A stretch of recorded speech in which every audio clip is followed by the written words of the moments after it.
ठीक है, महीने में कोई भी एक दिन बांध लीजिए, हार्डली 1 या 2 मिनट का ये मतलब पूरा प्रोसेस है, जिसके बीच में एक महिला अपने खुद की उंगलियों से अपनी ब्रेस्ट को पैल्पेट मतलब खुद महसूस करके देखे कि वहां पर कोई ऐसी चीज तो नहीं है जो पहले नहीं थी। ज़्यादा की एज ग्रुप की महिलाओं को हम कहते हैं कि आप हर साल एक मैमोग्राफी का टेस्ट करवाओ।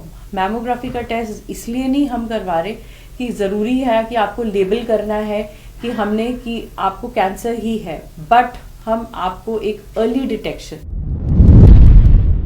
के लिए लाना, डॉक्टर तक पहुंचना, बिल्कुल ये एक बहुत बड़ा प्रोसेस है। अब मैं बात कर रही थी कि हमें पेशेंट को क्या चीज़ में काउंसिल करना है। हमें पेशेंट को चीज़ में काउंसिल ये करना है कि हर केस में हमें छाती नहीं निकालनी या काटनी पड़ती है। हमें कुछ केसेस ऐसे भी होते हैं जिनके बीच में हम छाती बचा सकते हैं से, या थोड़ी छाती बचाने से कैंसर के रेकरेंस में या कैंसर के बीमारी कटने में कोई भी फर्क नहीं आता।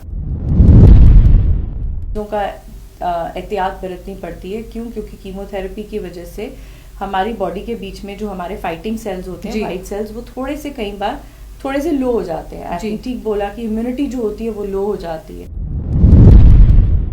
नमस्कार, स्वागत है आप सभी का द न्यूज नाउ में। मैं ही आनेजो आपके साथ। आज खास प्रोग्राम में हमारे साथ doctor Surabhi Kudiyal, breast oncologist join कर चुकी हैं। इनसे जानने की कोशिश करेंगे कैंसर को लेके, क्योंकि मैम अगर बात की जाए अभी भी कैंसर को लेके शायद छोटे शहरों में या जो बैकवर्ड एरियाज हैं वहाँ पे इसे अभी भी एक टैबू ही कंसीडर किया जा रहा है। अगर आप एक फीमेल को कह दें कि ब्रेस्ट एग्जामिनेशन के लिए जाना है या स्क्रीनिंग के लिए जाना है, वो अवॉइड ही करेंगे। तो इतना डर जो लोगों में देखने को मिलता है, उस डर को निकालने की कोशिश करेंगे इस इंटरव्यू के जरिए। सबसे पहले तो आपका स्वागत है द न्यूज़ नाउ में। Thank you so much. Ma'am, पहला सवाल यही रहेगा कि कैंसर के केसेस बहुत ज़्यादा बढ़ रहे हैं। जम्मू कश्मीर में भी अब आप स्टेटस अगर देखें तो हर दिन बहुत ज़्यादा कैंसर के केसेस रिपोर्ट किए जा रहे हैं।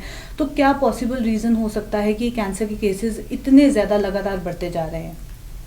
इस चीज़ के बीच में मैं आपको ये बात बोलूँगी कि आपने इसका आंसर मेरे से पहले दे दिया कि पहले हम इसको एक टैबू की तरह समझते थे, और हम ये हमेशा से ये रहता था कि इसके बारे में ये जो आप वर्ड कह रहे हो ना, कैंसर, ये अब हम अपने मुंह से निकालते हैं। लेकिन पहले अगर आप किसी से भी बात करोगे अपने घर में भी, बिल्कुल, तो वो आपको टोक देंगे। वो आपको ये बोलेंगे कि नहीं बेटा, इसका नाम भी नहीं लेना, ये इतनी नामुराद बीमारी है कि इसका नाम भी नहीं लेते थे। और वो बोलते थे अगर किसी को कुछ ऐसा है भी तो उसको बड़ी बीमारी कहते थे। सो अब आप समझ लो कि इस मतलब कि इस बीमारी के साथ कितने मिथ्स और कितने टैबूज जुड़े हुए हैं। सो आप ये कह रहे हो कि मतलब अब अगर इवैल्यूएशन जो है, अब हमारे कैंसर केसेस बढ़ क्यों रहे हैं, तो मुझे लगता है कि वो कैंसर केसेस इसलिए बढ़ रहे हैं कि शायद कहीं ना कहीं लोगों में कुछ ना कुछ अवेयरनेस, वो जागरूकता अब आ रही है कि नहीं, ये जो बीमारी है ये लाइलाज नहीं है। अनटिल एंड अनलेस ये एक प्रॉपर स्टेज अर्ली डिटेक्शन हो जाए इसकी, और अगर हम इसका राइट टाइम पे राइट इलाज कर दे तो इंसान जो है वो अपनी ज़िंदगी एक नॉर्मल इंसान की तरह जी सकता है। सो आई थिंक ये एक अवेयरनेस है जिसकी वजह से अब ज़्यादा से ज़्यादा लोग जो हैं वो इसका डायग्नोसिस करवा रहे हैं। बिल्कुल, कि अगर किसी को कोई ऐसी दिक्कत हो भी जाती है तो वो अब उसको एक वो कहते हैं ना, एक कर्स ऑफ गॉड। इसको पहले ये समझा जाता था this is a curse of God. अगर ये किसी को हुआ है तो ये उसके पुराने कर्म थे जो आज उसके सामने आ रहे हैं। सो आई थिंक अब it is no more a curse of God, it is just like any other disease जो ये पहले बाकी सब जितने भी हमारी बीमारियां हैं जैसे बीपी, शुगर, हम उनके सामान ही इनको भी अब लोग शायद एक अवेयरनेस के ज़रिए या हमारे इन प्रोग्राम्स के ज़रिए शायद इस चीज़ को समझने लगे हैं और बाहर आने लगे हैं। तो जितना वो बाहर आ रहे हैं उतने केसेस हम डिटेक्ट कर पा रहे हैं। दूसरा सवाल मेरा यही रहेगा कि ब्रेस्ट एग्जामिनेशन की अगर बात की जाए, महिलाएं घर पे भी कर सकती हैं उसे या एक डॉक्टर के पास जाके भी करवा सकती हैं। एक महिला को किस पर्टिकुलर एज के बाद जो है वो स्टार्ट कर देनी चाहिए ब्रेस्ट एग्जामिनेशन फर्स्ट, और सेकंड की एक साल में कितनी बार करवाएं? 1 बार, 2 बार, कुछ ऐसे बायएनुअली आप देख लें कि करवाया जा सके। जो ब्रेस्ट एग्जामिनेशन की बात रहती है, इसके बीच में एक एंटिटी है जिसको हम ब्रेस्ट सेल्फ एग्जामिनेशन बोलते हैं।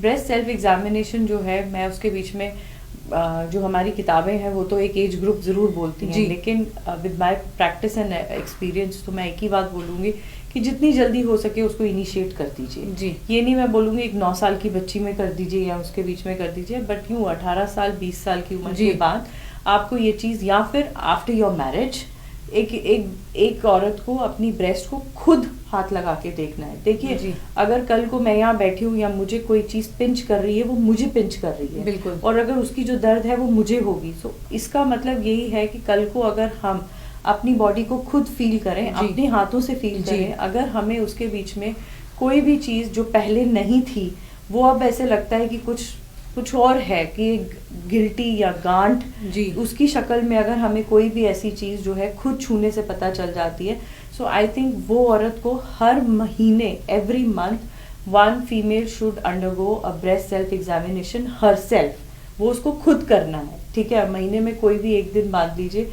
हार्डली 1 या 2 मिनट का ये मतलब पूरा प्रोसेस है, जिसके बीच में एक महिला अपने खुद की उंगलियों से अपनी ब्रेस्ट को पैल्पेट, मतलब खुद महसूस करके देखे कि वहां पर कोई ऐसी चीज तो नहीं है जो पहले नहीं थी, एक गांठ की शक्ल में, या फिर दूध की जगह वहां से कोई और पानी या किसी और रंग का पानी वहां से निकल रहा है, तो वो चीज जो है वो महिला खुद करके देखे। और रही बात, आपने बोला कि कुछ टेस्ट ऐसे होते हैं जो एक महिला को ब्रेस्ट कैंसर से बचाने के लिए हम करते हैं, तो उन टेस्ट के बीच में मैमोग्राफी का टेस्ट आता है। तो मैमोग्राफी का टेस्ट जो है वो 35 इयर्स से ज्यादा की एज ग्रुप की महिलाओं, 30 साल से उम्र या 35 इयर्स से ज्यादा की एज ग्रुप की महिलाओं को हम कहते हैं कि आप हर साल एक मैमोग्राफी का टेस्ट करवाओ।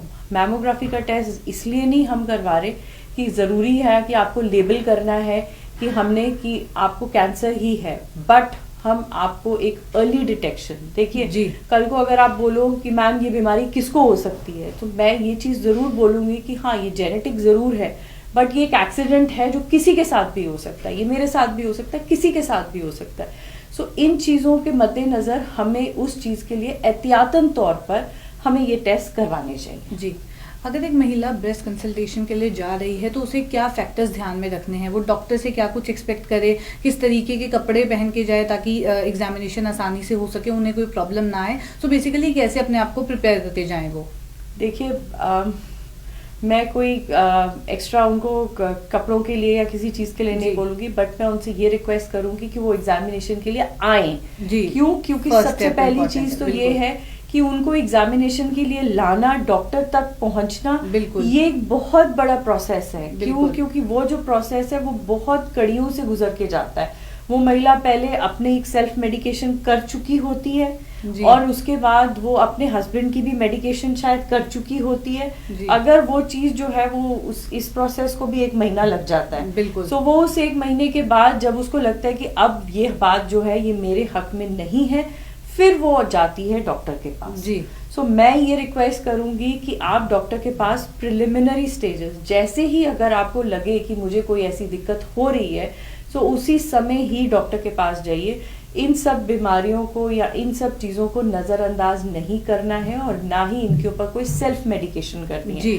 और रही बात, कोई भी प्री रेक्विजिट्स नहीं है कि डॉक्टर के पास आने से पहले उसको ये तैयारी करनी है या कुछ करना है, बस सिर्फ ये एक प्री रेक्विजिट है कि वो टाइमली डॉक्टर के पास जाए। जी, तो ये एक बहुत इंपॉर्टेंट फैक्टर है, क्योंकि महिलाएं पहुंचती ही नहीं है टाइम पे डॉक्टर पास। बिल्कुल। वहीं अगर बात की जाए, अगर डिटेक्ट हो जाता है कैंसर, तो क्या ट्रीटमेंट ऑप्शंस अवेलेबल हैं, और जो पेशेंट है उसे क्या चीज़ें ध्यान में रखनी है, कैसे अपने आप को फिजिकली तो तैयार करना ही है पर मेंटली भी तैयार करना है, कि आगे क्या चैलेंजेस आ सकते हैं? आपने बहुत अच्छा सवाल किया है। यहाँ पर मैं आपको एक बात बोलूँगी, हमारे यहाँ पर ब्रेस्ट कैंसर से रिलेटेड एक बहुत बड़ा मतलब एक जो चीज़ है कि अगर किसी को ब्रेस्ट कैंसर हो जाएगा तो उसकी पूरी की पूरी ब्रेस्ट जो है वो सैक्रिफाइस हो जाएगी। हमें वो जो ब्रेस्ट है वो निकालनी पड़ेगी। जब तक हम वो ब्रेस्ट सारी नहीं निकालेंगे तो वो कैंसर जो है वो पूरा नहीं निकलेगा। देखिए, ये एक मतलब इस चीज़ को हमें आगे प्रोपगेट करना है और ये आगे जाके समझाना है कि हर केसेस एक जैसे नहीं होते। अब मैं हूँ, मैं डिफरेंट हूँ, आप हो, आप डिफरेंट हो। उसी तरह से अगर मुझे किसी चीज़ से एलर्जी है, ज़रूरी नहीं है कि आपको भी उसी चीज़ के साथ एलर्जी हो। सो उसी तरह से सबसे पहले ये चीज़ हमें हर पेशेंट को समझानी है कि हर पेशेंट अलग है।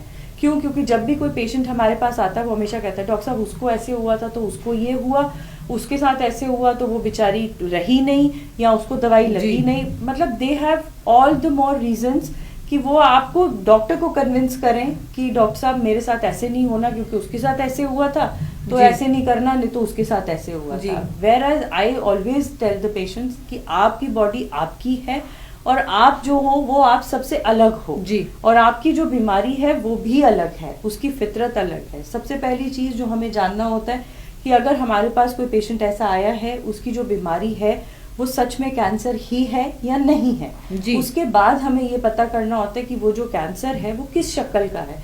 कुछ रिसेप्टर्स होते हैं, कुछ डिफरेंट स्टडीज होती हैं जो उनके ऊपर की जाती है, जिससे हमें कैंसर की फितरत के बारे में पता चलता है कि ये वापस आने वाला है या नहीं।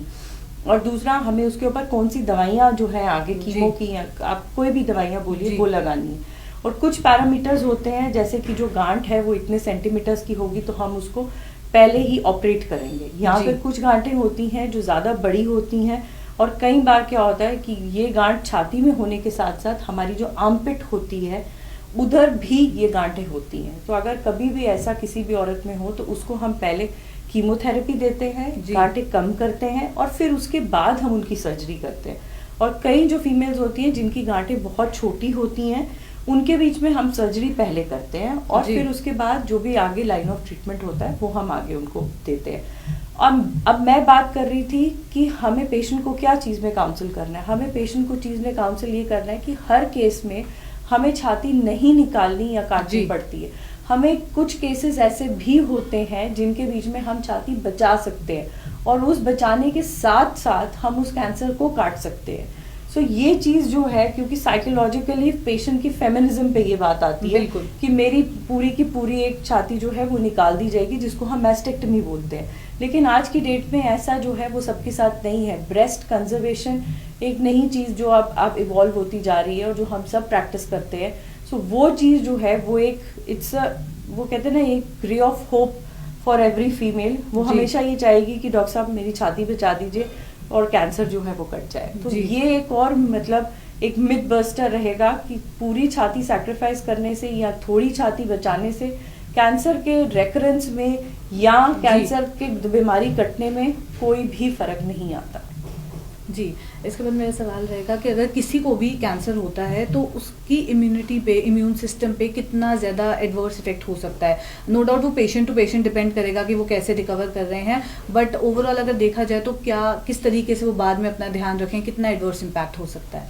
देखिए, आपने एडवर्स इम्पैक्ट की बात की तो मैं यही बात बोलूँगी कि अगर जो पेशेंट है वो कीमोथेरेपी पे चल रहा है, तो कीमोथेरेपी के दौरान उसको कुछ चीज़ों का एहतियात बरतनी पड़ती है। क्योंकि कीमोथेरेपी की वजह से हमारी बॉडी के बीच में जो हमारे फाइटिंग सेल्स होते हैं, वाइट सेल्स, वो कई बार थोड़े से लो हो जाते हैं। आपने ठीक बोला कि इम्यूनिटी जो होती है वो लो हो जाती है, बट वो जो होती है वो हम दवाइयों के साथ ज़रूर पूरी कर लेते हैं। बट स्टिल हम पेशेंट्स को बोलते हैं कि जितना टाइम तक आपका ये इलाज चल रहा है, आप भीड़ भाड़ वाले जो एरियाज़ हैं उनको अवॉइड कीजिए। अगर घर में कोई किसी को खांसी जुकाम या कोई बीमार है जो आपको लगे कि कम्युनिकेबल है, किसी को वायरल फीवर है या कुछ है, उनका अवॉइड कीजिए।